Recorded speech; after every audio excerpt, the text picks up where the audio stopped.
सोचिए, हर साल एक दिन ऐसा जरूर आता है जब पूरा देश एक ही वर्ड सुन रहा होता है, बजट। लोग इस पे डिस्कस कर रहे होते हैं, न्यूज चैनल चिल्ला चिल्ला के बता रहे होते हैं, या जो एक्सपर्ट्स होते हैं उस पे डिस्कशन कर रहे होते हैं या अपना ओपिनियन दे रहे होते हैं। लेकिन बेचारा एक सिंपल सा आदमी जो अपने लाइफ में बिजी रहता है या जो उनको ये वर्ड्स पता नहीं है, उसके दिमाग में एक ही सवाल उठता है कि ये बजट होता क्या है। तो चलिए इस कंफ्यूजन को दूर करते हैं एक सिंपल लैंग्वेज में और रियल लाइफ एग्जांपल के साथ। तो चलिए सब में पहले समझते हैं बजट बनता कैसे है। बजट बनाना एक दिन का काम नहीं होता है, ये महीनों का प्रोसेस है जिसमें बहुत सारे एक्सपर्ट्स अपना एफर्ट लगाते हैं और बजट को रेडी करते हैं। रेडी होने के बाद हमारी फाइनेंस मिनिस्टर, जिनका नाम है निर्मला सीतारमण जी, उसे पार्लियामेंट में पेश करती हैं। उसे काफी टाइम लगता है पेश करने में क्योंकि बजट बहुत लंबा होता है। फिर उस पे पार्लियामेंट में डिस्कशन होता है बजट पे और फिर पार्लियामेंट उसे अप्रूव करता है। अप्रूव होने के बाद बजट तुरंत लागू नहीं होता है, उसे लागू किया जाता है 1 अप्रैल से। मतलब ये साल 1 अप्रैल 2026 से लागू किया जाएगा, जो 1 साल तक लागू रहेगा या 1 साल के लिए पूरा प्लानिंग रहती है। तो आप समझते हैं बजट होता क्या है। इंडियन बजट जो है एनुअल फाइनेंशियल स्टेटमेंट है जो गवर्नमेंट प्रेजेंट करती है और बताती है कि गवर्नमेंट को कहां कहां से इनकम होगी, पैसा आएगा और कहां कहां गवर्नमेंट पैसा खर्च करेगी। सिंपल वर्ड में बोलेंगे तो गवर्नमेंट का साल भर का इनकम और एक्सपेंस का प्लान होता है। तो चलिए एक सिंपल एग्जांपल से समझते हैं। सोचिए आप एक जॉब करते हैं, आपकी सैलरी है 30,000 रुपया महीना। अब आपको हर महीने डिसाइड करना होता है कि आपको पैसे कहां कहां खर्च करना है। जैसे कि 8,000 रुपये आप रेंट या ईएमआई पे करते होंगे, 9,000 रुपये राशन वगैरह पे खर्चा करते होंगे, 3,000 रुपये ट्रांसपोर्ट वगैरह पे खर्चा करते होंगे, 2,000 रुपये इलेक्ट्रिसिटी बिल, इंटरनेट बिल वगैरह पे खर्चा करते होंगे, कुछ पैसे आप 4 से 5,000 रुपये सेविंग करते होंगे और कुछ पैसे आप इमरजेंसी फंड के लिए रखते होंगे। जो अभी हमने ये पूरी प्लानिंग करी कि कितना पैसा आया और कितना पैसा हम खर्च करने वाले हैं, इसी को हम पर्सनल बजट कहते हैं। सिंपल वर्ड्स में समझेंगे तो हमको पैसा कहां से कैसे कमाना है और कैसे खर्च करना है, इसी को बजट कहा जाता है। तो चलिए अब समझते हैं गवर्नमेंट बजट बनाती क्यों है। गवर्नमेंट को अपना पैसा बहुत सोच समझ के खर्चा करना पड़ता है, इसलिए गवर्नमेंट बजट बनाती है ताकि उसको आइडिया हो कि पैसा कहां कहां खर्चा करना है। तो गवर्नमेंट अपना बजट का कुछ पैसा इक्विटी और वेलफेयर में खर्चा करती है। अब ये इक्विटी का मतलब क्या होता है, जैसे कि आप समझेंगे तो इंडिया के अंदर इनकम इनइक्वालिटी बहुत ज्यादा है। अब आप लोग सोचेंगे ये कौन सा नया वर्ड लेके आ गए सर। तो सिंपल में अगर समझाऊं आपको तो इनकम इनइक्वालिटी का मतलब है अमीर बहुत ज्यादा अमीर हो रहा है, गरीब बहुत ज्यादा गरीब हो रहा है, और ये हमारे देश की बहुत बड़ी प्रॉब्लम है। तो उसको खत्म करने के लिए भी बजट में पैसा एलोकेट किया जाता है। फिर जो गरीब तबके के लोग हैं या पिछड़े वर्ग के लोग हैं, उनको इंप्रूव करने के लिए, उनकी लाइफ को इंप्रूव करने के लिए गवर्नमेंट वेलफेयर स्कीम्स लाते रहती है, उसके लिए भी बजट पे खर्चा होता है। फिर कमर्शियल सपोर्ट प्रोवाइड करती है गवर्नमेंट, उसके लिए भी बजट में पैसा एलोकेट किया जाता है। जैसे बहुत सारे छोटे मोटे बिजनेस जो बिजनेस सेटअप होना चाहते हैं, जिसको हम लोग स्टार्टअप बोलते हैं, या एमएसएमई मतलब medium small and micro enterprises के ऊपर भी गवर्नमेंट बहुत पैसा खर्चा करती है या बहुत सारी स्कीम्स लाती है उनको प्रमोट करने के लिए। फिर गवर्नमेंट ग्रोथ प्लस स्टेबिलिटी भी पैसा खर्चा करती है। ग्रोथ स्टेबिलिटी मतलब गवर्नमेंट की जो हमारी कंट्री की जो जीडीपी है उसको मेंटेन रखने के लिए गवर्नमेंट पैसा इन्वेस्ट करती है। रोड्स, एयरपोर्ट्स, पोर्ट्स और भी बहुत सारी चीज़ों, इलेक्ट्रिसिटी वगैरह पे बहुत पैसा इन्वेस्ट करती है। अब यहाँ पे एक सवाल उठता है या बहुत ज़्यादा कंफ्यूजन होता है, लोग ग्रोथ और डेवलपमेंट को सेम चीज़ समझ लेते हैं, लेकिन आज तक बहुत लोग इसको कंफ्यूजन में रहते हैं कि ग्रोथ और डेवलपमेंट बहुत फर्क वाली चीज़ है। या बहुत लोग डेवलपमेंट समझते हैं कि मतलब रोड बन गया, इलेक्ट्रिसिटी आ गई, या क्या बोलते हैं बड़े बड़े एयरपोर्ट्स बन गए तो इसको डेवलपमेंट समझ लेते हैं, लेकिन दोनों बहुत अलग कंसेप्ट है। ग्रोथ जो है वो क्वांटिटी में बात करता है कि 6% जीडीपी बढ़ गई, 8% बढ़ गई, 10% बढ़ गई। जीडीपी बहुत डिफिकल्ट वर्ड है, अभी थोड़ी बार समझाता हूं उसको भी। लेकिन जो डेवलपमेंट है वो एक बड़ा कंसेप्ट है, उसमें ग्रोथ तो है लेकिन साथ में वेलफेयर वाली चीजें भी आती है। अब वेलफेयर मतलब कि लोगों की लाइफस्टाइल में क्या इंप्रूवमेंट हो रहा है, लोगों की हेल्थ में कितना इंप्रूवमेंट हो रहा है, लोगों की एजुकेशन लेवल पे कितना इंप्रूवमेंट हो रहा है, या लोगों की इनकम के अंदर जो पिछड़े गरीब लोग हैं उनकी इनकम में क्या इंप्रूवमेंट आ रहा है, तो उसको डेवलपमेंट बोलते हैं। तो डेवलपमेंट क्वालिटी की बात करता है। तो लोग दोनों को कंफ्यूजन ले लेते, कंफ्यूजन करके सेम चीज समझ लेते हैं। या आप लोगों को भ्रमित किया जाता है पॉलिटिशियंस के जरिए कि भाई ग्रोथ हो रही है, ग्रोथ हो रही है, ग्रोथ हो रही है। तो ग्रोथ होना चाहिए लेकिन साथ में डेवलपमेंट भी होना चाहिए। अब बात करते हैं जीडीपी की। जीडीपी का सिंपल मतलब होता है ग्रॉस डोमेस्टिक प्रोडक्ट। मतलब नहीं बताया मैंने, फुल फॉर्म बताया। मतलब ये होता है कि साल भर में पूरे इंडिया में कितनी चीजें, गुड्स जिसको हम लोग बोलते हैं, उसका उत्पादन हुआ है या कितनी सर्विसेज बनाई गई है, उसकी वैल्यू को कैलकुलेट करके, टोटल वैल्यू को कैलकुलेट पूरी कंट्री के अंदर, हाँ, तो उनकी वैल्यू को कैलकुलेट जाता है और जीडीपी बनाया जाता है। एक सिंपल वर्ड्स में बताया, डिटेल में बहुत है वो, मतलब ना बहुत बड़ा चीज है वो, लेकिन जीडीपी मैंने आपको एक सिंपल वर्ड में बताया कि पूरे साल भर में कंट्री के अंदर कितनी चीजें बनी और कितनी सर्विसेज बनी, उनकी वैल्यू को कैलकुलेट करके ही जीडीपी बनाई जाती है। अब आता है वीडियो का सबसे important part, Indian union budget को कैसे समझा जाए। इंडियन यूनियन बजट के मेनली दो पार्ट है, रेवेन्यू बजट और कैपिटल बजट। रेवेन्यू बजट में भी दो मेन पार्ट है, रेवेन्यू रिसिप्ट्स और रेवेन्यू एक्सपेंडिचर, और कैपिटल रिसिप्ट्स और कैपिटल एक्सपेंडिचर। अब सब में पहले हम लोग एक एक चीज को बाइफरकेट करके डिटेल में समझते हैं। पहले समझते हैं रेवेन्यू बजट। थोड़े हैवी लग रहे होंगे ना आपको, लेकिन टेंशन मत लीजिए, एकदम सिंपल सा आपको समझाता हूं। वीडियो में बने रहें और एंड तक खाली देखते रहें। तो चलिए समझते हैं रेवेन्यू बजट के बारे में। रेवेन्यू बजट का मतलब होता है सरकार की रोज रोज की कमाई और रोज रोज के खर्चे। सिंपल वर्ड में अगर समझेंगे तो गवर्नमेंट को कंट्री को स्मूथली चलाने के लिए ये पैसे जरूरी होते हैं। इस खर्चे से या इन पैसे से ना तो कोई असेट क्रिएट होती है, ना तो कोई लायबिलिटी कम होती है, और ये रिकरिंग इन नेचर होते हैं, मतलब बार बार क्या होते हैं, रिपीट होते हैं। तो चलिए समझते हैं स्मूथली फंक्शन का मतलब क्या होता है एक एग्जांपल से। जैसे कि सेंट्रल गवर्नमेंट ने अगर रेलवे स्टाफ की सैलरी नहीं पे करी तो वो लोग स्ट्राइक कर सकते हैं। अगर स्ट्राइक करेंगे तो पूरी रेलवे क्या हो जाएगी, ठप हो जाएगी।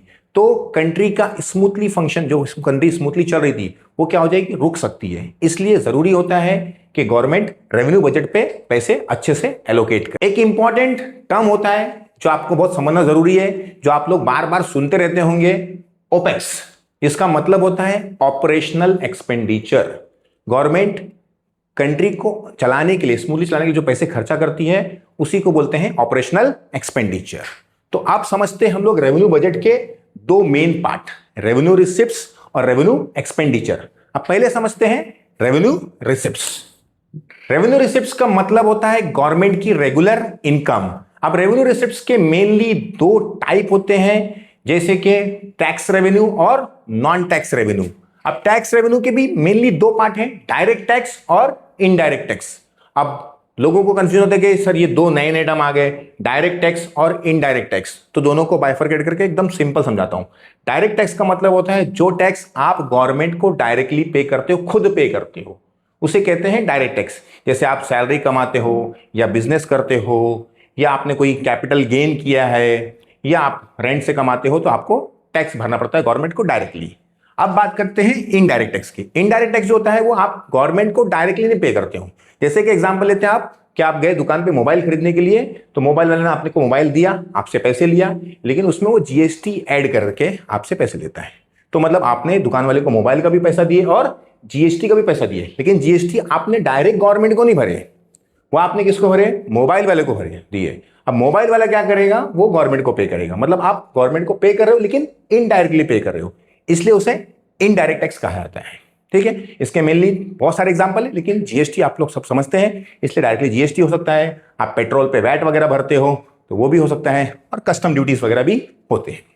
अब बात करते हैं नॉन टैक्स रेवेन्यू की। मतलब टैक्स के अलावा जो गवर्नमेंट कमाती है वो भी बहुत सारे सोर्सेस हैं। जैसे गवर्नमेंट आपसे बहुत सारी फाइन्स लेती है, बहुत सारी फीस लेती है, जैसे पासपोर्ट की फीस हो गई, लाइसेंस की फीस हो गई, और भी बहुत सारे फाइन्स वगैरह भी आपसे लेती है। अब गवर्नमेंट की बहुत सारी खुद की पब्लिक सेक्टर अंडरटेकिंग्स हैं, जिसको पीएसयू कहा जाता है, पब्लिक सेक्टर अंडरटेकिंग। मतलब जिसमें गवर्नमेंट का इन्वेस्टमेंट, ऐसी कंपनीज जिसमें गवर्नमेंट का इन्वेस्टमेंट 51% से ज्यादा होता है, उसे को हम लोग मोस्टली पीएसयूज कहा करते हैं। तो उसमें क्या होता है कि गवर्नमेंट जब ऐसी कंपनी चलाती है तो उससे प्रॉफिट होता है, तो प्रॉफिट से के जरिए गवर्नमेंट को क्या मिलता है, डिविडेंड मिलता है। मतलब ये भी गवर्नमेंट का इनकम का सोर्स है। फिर आप लोग, गवर्नमेंट अगर लोन्स दे रही है, अब गवर्नमेंट क्या करती है कि सेंट्रल गवर्नमेंट जो होती है वो स्टेट गवर्नमेंट्स को लोन वगैरह देती है, तो उस पर इंटरेस्ट मिलता है, तो वो भी गवर्नमेंट का इनकम सोर्स है। तो ये हो गया आप लोग का रेवेन्यू रिसिप्ट्स। अब बात करते हैं रेवेन्यू एक्सपेंडिचर की। रेवेन्यू एक्सपेंडिचर का मतलब होता है कि गवर्नमेंट को रेगुलरली जो पैसे खर्चा करना पड़ते हैं उसको हम लोग रेवेन्यू एक्सपेंडिचर बोलते हैं। अब इसको समझते हैं कि एक एग्जाम्पल और पाई चार्ट के हिसाब से। अगर समझिए कि गवर्नमेंट 100 रुपए कमा रही है, खर्चा कर रही है एक्सपेंडिचर के ऊपर। कौन से एक्सपेंडिचर के ऊपर? रेगुलर एक्सपेंडिचर के ऊपर। तो उन 100 रुपए में 35 रुपया गवर्नमेंट को सिर्फ इंटरेस्ट पेमेंट पे देना पड़ता है। मतलब गवर्नमेंट ने जो लोन ली है अलग अलग फाइनेंशियल इंस्टीट्यूशन से या अलग अलग गवर्नमेंट से, दूसरी की बाहर की गवर्नमेंट से, तो उस पर गवर्नमेंट सिर्फ अपना जो भी कमा रही है उसका 100 में से 35% या 35 रुपए आप किस पे पे कर रही है? गवर्नमेंट इंटरेस्ट में ही पे कर दे रही है। तो ये जो लोन हमारा बढ़ते जा रहा है कंट्री का, वो इसका बहुत बड़ा रीजन है कि हमारे को इतना ज्यादा पैसा सिर्फ इंटरेस्ट पेमेंट पे ही खर्चा करना पड़ रहा है। फिर उसमें से 25 पैसा सैलरीज और पेंशन के लिए देना पड़ता है। अब सैलरीज एंड पेंशन मतलब गवर्नमेंट के जितने भी स्टाफ हैं सबको सैलरी, और जो रिटायर हो गए हैं उनको पेंशन स्कीम जो पुरानी चलती आ रही है उसमें पैसे देना पड़ते हैं, तो उस पर खर्चा होता है। फिर बात करेंगे, गवर्नमेंट बहुत सारी सब्सिडीज देती है फूड पे, या आपके क्या बोलते हैं सिलेंडर पे, या आपके जो भी खाने वाने पे सब्सिडी मिलती है, और भी बहुत सारी चीज़ों पे सब्सिडी मिलती है, सोलार पे वगैरह वगैरह पे, घर वगैरह पे। तो वो इसमें गवर्नमेंट का 20% खर्चा होता है। फिर कंट्री को डिफेंस पे जो खर्चा होता है, हमारी आर्मी, नेवी या मिलिट्री पे, तो वो इसका 20% का खर्चा होता है। एक बात जरूर ध्यान में रखिए कि ये जो पैसा गवर्नमेंट खर्चा करती है ये कंजप्शन बेस है, मतलब सिर्फ सिस्टम को चलाने के लिए, इससे कोई इंफ्रास्ट्रक्चर बिल्ड होता नहीं है। तो चलिए अब समझते हैं बजट का दूसरा इंपॉर्टेंट पार्ट, कैपिटल एक्सपेंडिचर। अब कैपिटल एक्सपेंडिचर का मतलब यह है कि गवर्नमेंट अपना या तो असेट्स को, संपत्ति को क्या करती है? बढ़ाती है, या गवर्नमेंट अपने लायबिलिटीज को मतलब कर्ज को बढ़ाती है या कम करती है। और ये जो खर्चे होते हैं, ये जो कैपिटल बजट होता है, ये रिकरिंग होता है, मतलब ये बार बार रिपीट नहीं होता है। अब इसके अंदर एक इंपॉर्टेंट टर्म है जो आप लोग रेगुलर लाइफ में बहुत बार सुनते होंगे, या बहुत जो फाइनेंशियल टॉपिक पे बात करते होंगे, फाइनेंशियल इन्फ्लुएंसर्स होंगे या न्यूज वाले होंगे, वो कैपेक्स वर्ड यूज करते होंगे। तो उस पर आप लोग को समझना है कि कैपेक्स का मतलब क्या होता है। कैपिटल एक्सपेंडिचर, जो गवर्नमेंट बड़े खर्चे करती है, लॉन्ग टर्म के लिए खर्चे करती है, उसको ही बोला जाता है कैपिटल एक्सपेंडिचर। अब नेक्स्ट स्लाइड में उसको डिटेल में मैं समझाता हूं आप लोग को। कैपिटल बजट के दो इंपॉर्टेंट पार्ट, कैपिटल रिसिप्ट्स और कैपिटल एक्सपेंडिचर। अब समझते हैं कैपिटल एक्सपेंडिचर के बारे में, मतलब सॉरी कैपिटल रिसिप्ट्स के बारे में। कैपिटल रिसिप्ट मतलब पैसा आना, और कैपिटल एक्सपेंडिचर मतलब पैसा जाना। लेकिन ये लॉन्ग टर्म के लिए होता है, और जो रिपीट नहीं होता है उसी को, उसमें भी रेवेन्यू कैपिटल में, रेवेन्यू बजट और रेवेन्यू रिसिप्ट्स और रेवेन्यू एक्सपेंडिचर में भी सेम चीज थी। उधर भी कमाई थी, उधर भी पैसा जाना था, लेकिन वो शॉर्ट टर्म में फटाफट आता है, फटाफट जाता है। ये लॉन्ग टर्म में होता है। अब जैसे कैपिटल रिसिप्ट मतलब पैसा आया, अब ये गवर्नमेंट के पास लॉन्ग टर्म में पैसा कैसा आता है, जैसे एग्जाम्पल लिखे हैं बोरोइंग्स। अब गवर्नमेंट क्या लेती है? पैसा कम पड़ता है तो लोन लेती है। अब लोन सेंट्रल बैंक्स मतलब आरबीआई वगैरह से लेती है, या फॉरेन इंस्टीट्यूशंस जितनी भी हैं, या बड़ी बड़ी गवर्नमेंट से लोन लिया जाता है। या तो गवर्नमेंट क्या करती है? डिसइन्वेस्टमेंट्स, अपनी जो हिस्सेदारी है गवर्नमेंट की, जो खुद की कंपनी से, उसमें गवर्नमेंट क्या करती है? प्राइवेट लोगों को बेच देती है। और जैसे आप लोग को पता है कि अभी बहुत सारी, अभी गवर्नमेंट ने बहुत सारी गवर्नमेंट कंपनीज को प्राइवेट कर दिया है। जैसे LIC का हिस्सा बेचा गवर्नमेंट ने, एयर इंडिया को तो पूरा ही प्राइवेट कर दिया, वगैरह वगैरह। कैपिटल एक्सपेंडिचर मतलब गवर्नमेंट का पैसा लॉन्ग टर्म में कहां कहां जाता है, खर्च होता है। जैसे कि इंफ्रास्ट्रक्चर पे गवर्नमेंट रोड्स बनाती है, रेलवेज बनाती है, ब्रिजेस बनाती है, ये वाला नहीं, ये वाला, ये तो आप लोग कंफ्यूज हो जाएंगे। एयरपोर्ट्स पे खर्चा करती है, पावर ग्रिड्स लगाती है, मतलब पावर के जनरेशन के सेंटर्स लगाती है, इंस्टीट्यूशनल असेट्स क्रिएट करती है, जैसे बहुत सारी गवर्नमेंट यूनिवर्सिटी बनाती है, हॉस्पिटल, मशीनरी वगैरह खरीदती है, या लोन का रीपेमेंट करती है, मतलब जो बड़े बड़े लोन ली गवर्नमेंट ने उसको रीपे करती है, तो उसी को भी हम लोग कैपिटल एक्सपेंडिचर बोलेंगे, क्योंकि लोन जो होता है लॉन्ग टर्म के लिए होता है। अब बात करते हैं एक बहुत इंपॉर्टेंट वर्ड की, जो आप लोग बहुत सुनते होंगे लेकिन कंफ्यूज रहते होंगे, जिसका नाम है फिस्कल डेफिसिट। सिंपल एग्जांपल से आपको समझाता हूं ताकि आपका कंफ्यूजन एकदम दूर हो जाए, जैसे बाकी चीजों में मैंने आप लोग को समझाने की कोशिश किया है। जैसे कि समझिए कि गवर्नमेंट की एग्जांपल ले रहा हूं, इसको रियल मत समझना, खाली एग्जांपल के समझा रहा हूं। गवर्नमेंट की कमाई है 100 करोड़ और गवर्नमेंट के खर्चे हैं 130 करोड़। इसका मतलब क्या हो रहा है कि 30 करोड़ रुपए गवर्नमेंट को कम पड़ रहे हैं। ये 30 करोड़ को ही हम कहते हैं सिंपल वर्ड्स में फिस्कल डेफिसिट। इसको पूरा करने के लिए गवर्नमेंट लोन लेती है ताकि बजट क्या हो सके, पूरा हो सके, क्योंकि गवर्नमेंट को खर्चे तो करना है ना, तो पैसे जो कम पड़े गवर्नमेंट इसके लिए लोन लेती है। इसी के लिए हमारे देश का फिस्कल डेफिसिट धीरे धीरे बढ़ते जा रहा है, क्योंकि गवर्नमेंट क्या कर रही है, लोन भी बढ़ाते जा रही है। तो लोन बढ़ते जा रहा है, जब से हमारे प्राइम मिनिस्टर साहब ने आए हैं तब से लोन को बहुत ज्यादा बढ़ा दिया है।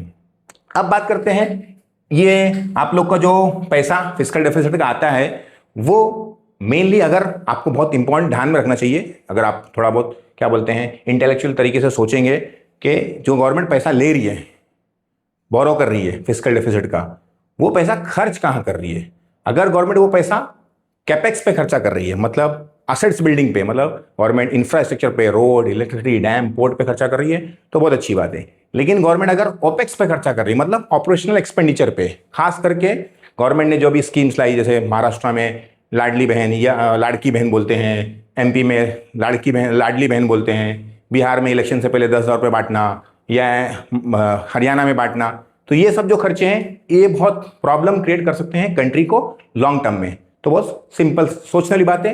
तो इसी तरह से मैंने आप लोग को सिंपल वर्ड्स में बजट को समझाया। मेरा हमेशा से कंसर्न रहता है एज ए टीचर कि गवर्नमेंट एजुकेशन के ऊपर कितना पैसा खर्च करने वाली है, तो मैं आपको वो एक एग्जाम्पल लेके, कंपैरिजन लेके समझाता हूं कि गवर्नमेंट को पैसा कहां कहां खर्चा करती है या और खर्चा करना चाहिए, और एक एग्जाम्पल लेके आपको समझाता हूं ताकि आपको थोड़ा सा कुछ आइडिया आए और आप लोग समझे कि हमको पैसा कहां खर्च करना चाहिए और हमारे कंट्री पैसा खर्च कहां कर रही है।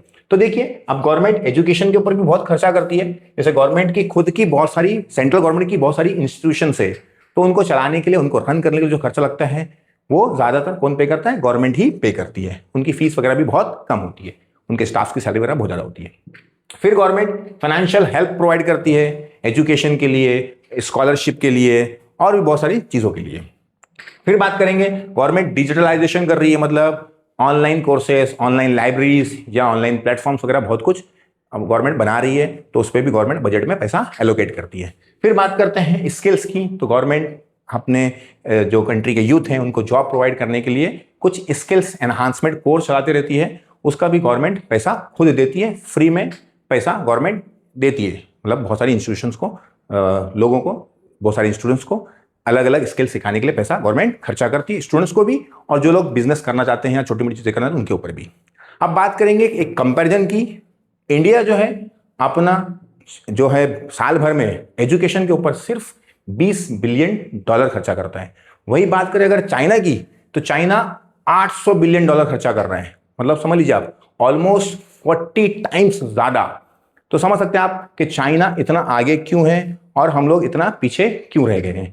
आपके लिए एक ना थॉट का चीज मैंने दिया आप लोग को। अगर आपको कुछ लगता है तो आप कमेंट करके मुझे बताइए कि गवर्नमेंट को इस खर्चे को और कितना बढ़ाना चाहिए। वीडियो देखने के लिए आप लोग का बहुत बहुत शुक्रिया। अगर आपको वीडियो अच्छा लगा तो लाइक करिए और अपने दोस्तों से जरूर शेयर कीजिए। Thank you very much.